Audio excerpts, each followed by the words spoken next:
प्यारे भक्तों, जय श्री सीताराम, जय हनुमान। सभी सनातनियों को दिल से राम राम।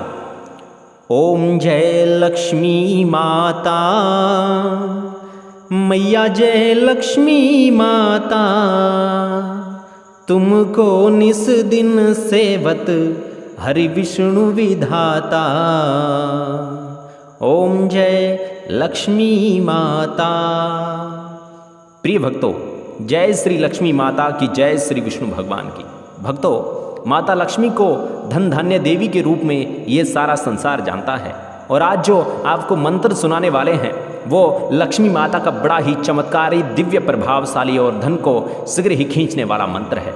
भक्तों, यदि आपके जीवन में धन की कमी है और इस कारण आपके ऊपर कर्जा चढ़ गया है, पैसों की कमी के कारण आपने वो सारे सपने सोचे थे वो पूरे नहीं कर पा रहे हैं और बच्चों का भविष्य सुरक्षित नहीं है, घर में सदा पैसों को लेकर कलह क्लेश बना रहता है, तो भक्तों, अब ये मंत्र धन के अभाव की सभी तमाम समस्याओं को दूर कर देने वाला है। इस मंत्र के प्रतिदिन जाप से आप अमीर बनते चले जाएंगे। भक्तों, ये मंत्र बहुत ही चमत्कारी और दिव्य प्रभाव से शक्तिशाली मंत्र है। माता लक्ष्मी के इस दिव्य मंत्र से आप अपने घर में लाखों करोड़ों की पूंजी जमा कर सकते हैं। यदि इस मंत्र का प्रतिदिन 108 बार जाप करते हैं तो आपको स्वयं अपनी आंखों पर विश्वास नहीं होगा। इस दिव्य प्रभावशाली मंत्र से धन की वर्षा चारों तरफ से आपके ऊपर होने लगेगी। हर समय आपके पास शुभ समाचार आने शुरू हो जाएंगे, हर जगह से पैसा आना शुरू हो जाएगा। भक्तों, यदि आप इस मंत्र का जाप करने में असमर्थ हैं तो इस मंत्र को अपने मोबाइल फोन पर चलाकर 108 बार पूरा सुन लीजिए। जितना अधिक आप इस मंत्र को सुनेंगे, माता लक्ष्मी और विष्णु भगवान की उतनी ही आप पर कृपा बनेगी। मंत्र सिद्धि ज्ञान आप सभी भक्तों के लिए माता लक्ष्मी और विष्णु भगवान से प्रार्थना करता है कि आपके जीवन में हमेशा सुख शांति व भक्तों हर प्रकार की समृद्धि बनाए रखें। और भक्तों, आज माता लक्ष्मी और विष्णु भगवान के चरणों में इस मंत्र के द्वारा अपनी और अपने पूरे परिवार की हाजिरी लगाने के लिए इस मंत्र वीडियो को दिल से लाइक कर दीजिएगा। और इसी प्रकार के प्रभावशाली और चमत्कारी जाप सुनने के लिए आपके अपने चैनल मंत्र सिद्धि ज्ञान को भी सब्सक्राइब कर लीजिएगा। तो चलिए मंत्र जाप शुरू करते हैं। ओम हरीम हरीम श्री लक्ष्मी वासुदेवाय नमः। ओम हरीम हरीम श्री लक्ष्मी वासुदेवाय नमः। ओम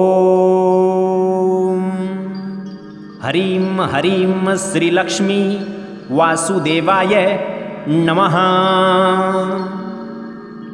ओम हरीम हरीम श्री लक्ष्मी वासुदेवाय नमः। ओम हरीम हरीम श्री लक्ष्मी वासुदेवाय नमः। ओम हरीम हरीम श्री लक्ष्मी वासुदेवाय नमः।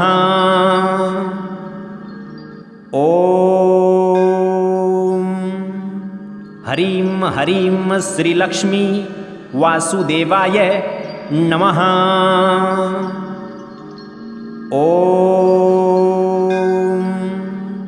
हरीम हरीम श्री लक्ष्मी वासुदेवाय नमः। ओम हरीम हरीम श्री लक्ष्मी वासुदेवाय नमः। ओम हरीम हरीम श्री लक्ष्मी वासुदेवाय नमः। ओम हरीम हरीम श्री लक्ष्मी वासुदेवाय नमः। ओम हरीम हरीम श्री लक्ष्मी वासुदेवाय नमः। ओम